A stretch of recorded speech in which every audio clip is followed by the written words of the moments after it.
delusion intrusion, burn after reading. Gabby's talking to Dr. Doug Ross. Can you please tell me who the hell I can trust? What's going on, Gabby?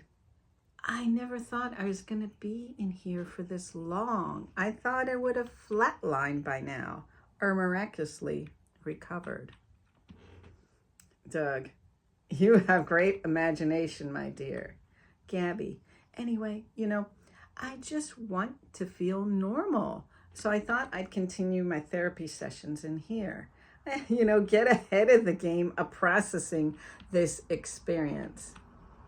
Doug, you forgot one important detail. Together, you can't talk. I laugh a little. Doug, therapy, why you have a trach? What were you thinking? So, how did the two of you sort it out? Gabby, we both have to write our responses so we'd be on equal footing. Doug, at least the things you two talk about are limited to the conditions in this room. Mine is the whole pediatric ward. Maybe I should join you in a session with this guy. Is he any good? Might improve my relationships with the administration, my parents of the patients, most of all, Carol. Enough about me. So what have you discovered about your hospital self? Gabby says, Steve, my therapist won't talk about the power of attorney issues. Is that his way of siding with my family? I'm beginning not to trust him. Doug says, I thought they were supposed to be objective. Gabby replies, what I discovered was, if my life is going to continue like this, I don't want it. I can't do anything. Can't be out in the real world with Josh and my little pets. Where's the motivation? What is left? So I want all the equipment disconnected. The problem is, Doug says, no advance directive. Gabby says, too late to fill one out now. Shit. Doug sees this as her black humor, but realizes this time she's not being funny. Gabby says to him, help me do this, Dr. Ross. You know how.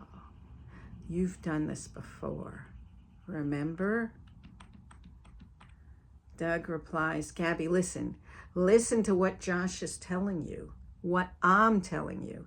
This is only temporary. All these machines are on your side. You're going to beat this.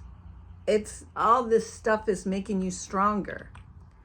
Gabby says, but damn it, Doug, I don't want to wait around forever. The hospital overhead pager. Dr. Doug Ross, code pink. Dr. Ross, code pink. Doug doesn't respond to the page. Gabby says, somebody else needs you more than I do right now. Go. He pauses. He's about to say something, then leaves. Day 50. Jesus versus Moses. Who's going to win? So maybe I'm just going to pull some tubes and things to see what happens. I'm so sick of this shit. Meanwhile, the whole time in here, it's been like there's a battle raging over my soul. I dropped Catholicism a while ago, but have only just started to look into becoming a member of the tribe. Old habits die hard, so I asked for a priest to come, to give me last rites or something. I figure I'm just lying around. I better be covered, just in case. Yet, I'm feeling so guilty because I can't remember one single prayer. So 6 years of Catholic school, 20 years of going to church every Sunday. And yet here I am at 25, not able to remember one complete prayer. A line or two comes, but that's it. I've asked for the priest, but I'm feeling awkward because if he wants me to pray with him, I can't. Is this an omen? Hopefully not the one with the possessed child. So after the priest arrives, I attempt confession, but it won't work because he can't hear me. I can't speak. If I write the transgressions, it won't be confidential.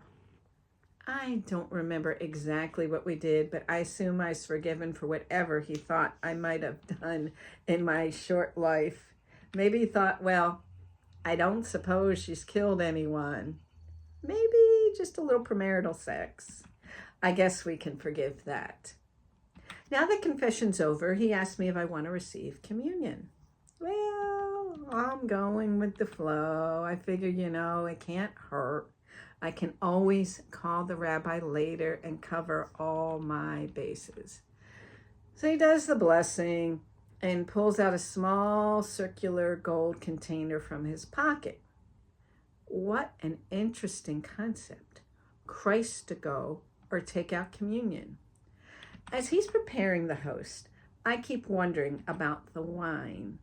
I haven't been able to drink in months. Maybe I was hoping to get buzzed on one little sip. I don't know. I just remember being extremely disappointed that there's no wine, then debating whether I should take the sacrament dry. So another blessing, and then offers me the wafer. But the next thing I remember is gone. He's just gone. I'm feeling horrible that I refused to take it into my mouth. I guess I'm finally ready to give up that magic show. So in Judaism, I wouldn't have had to worry about wafers or wine. I would just have picked out a new Hebrew name so we could fool the evil spirits. Then death would pass my door, moving on to someone else. Day 76, freedom! Metal, clacking against metal, screech, pluck, the sound of tape being pulled off glass.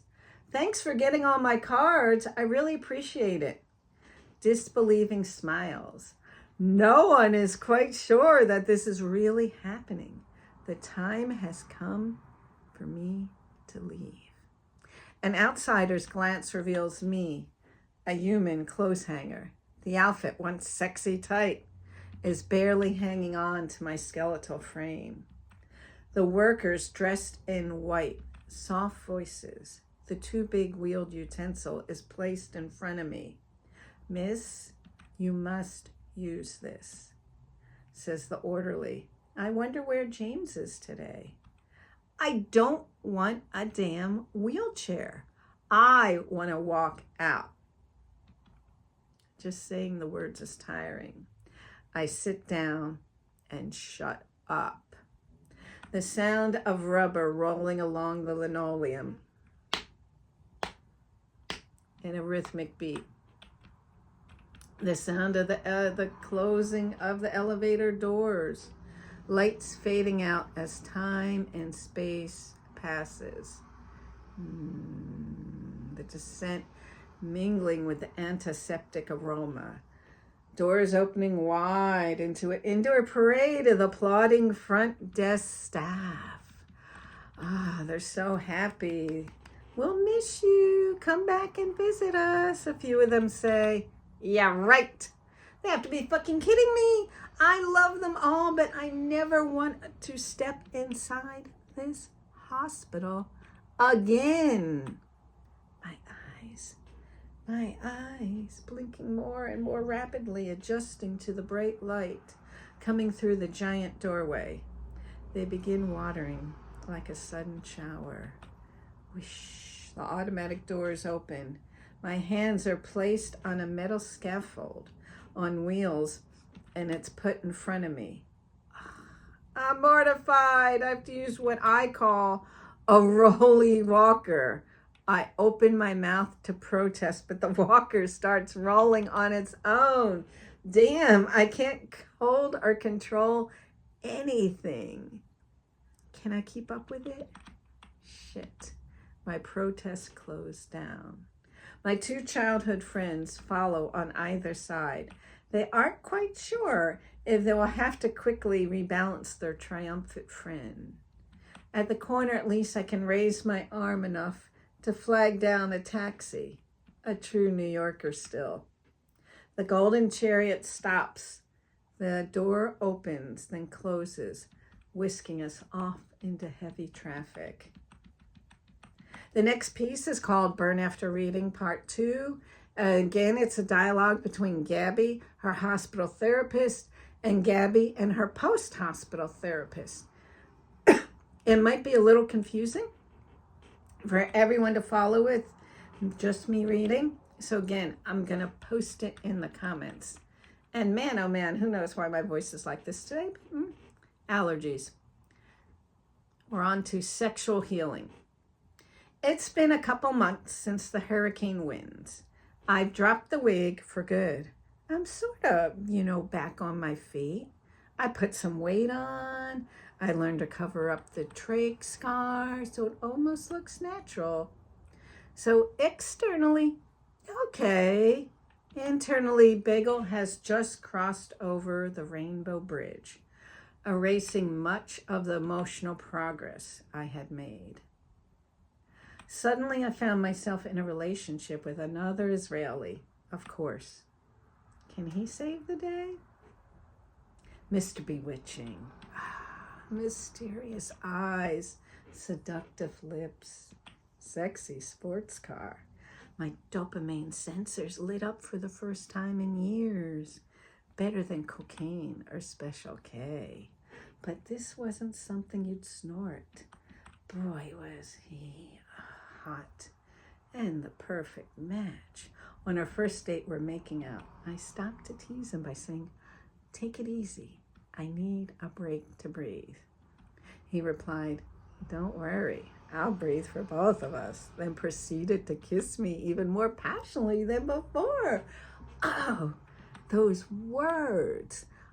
They fostered such dependence. Talk about bewitched, bothered, and bewildered. This was my pal Joey. One big thing was to have sex in his sports car and parking lots all over the city. I wasn't wild, yet here we are, naked in a car for anyone to happen upon us. But did it matter? No. 3rd Avenue, the 59th Street Bridge, Soho, the Brooklyn Bridge. By the way, there are no empty parking lots on the Upper West Side. We did get caught once by a police officer of all people. The officer just laughed while telling us, "You can continue. You're fine. Just do it at a more discreet location, please." It was so addictive. This warm, inviting body. Every piece of me felt alive. It wasn't good enough if just parts of us were touching.